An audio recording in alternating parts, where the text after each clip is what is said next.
Welcome to Module 1. In this first lesson, we'll pursue the following objectives. By the end of the module and this first lesson, you should be able to recognize the prevalence and variety of decisions in organizations and understand the reliance of organizations on information. Now let's talk about what we'd see if we were to look inside of different organizations.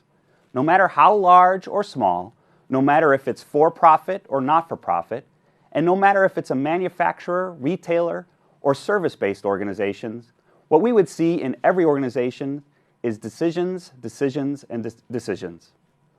Now, what types of decisions would we see? All kinds. From the everyday mundane decisions, like an employee deciding, should I work an hour of overtime, to the decisions that are long-term and strategic, guiding the firm for the next 5 or 10 years. Now, who are we talking about when we think about decision makers? Well, we have the owners of the organization, but then also all of the managers and employees who are making decisions on behalf of the owner. And when are decisions being made?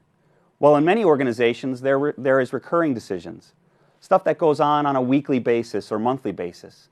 But then, of course, there's the one-off decisions that pop up whenever they need to be made. So when are we talking about the decisions? Whenever necessary.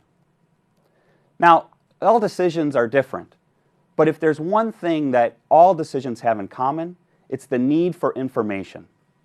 And given the variety of activities that go on inside the firm and the variety of decisions, you can think about the information as being the lifeblood of the organization, the stuff that keeps the organization going, and the owners and managers and employees all figuring out how to achieve organizational objectives. Now, what types of information can we think about?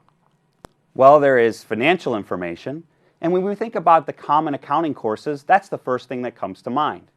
You can think about financial statements, you can think about debits and credits, account balances, all the dollars and cents that represent the costs, revenues, assets, liabilities, and equity inside of an organization. But accounting doesn't stop just at the financial information. It also includes the non-financial information. A lot of that is quantitative itself. You can think about productivity measures like how much rework needs to be done or what the quality of our products are on some scale. But non-financial information includes qualitative information as well. Things like customer satisfaction ratings about the product or the good that's purchased by those customers and after-sales service.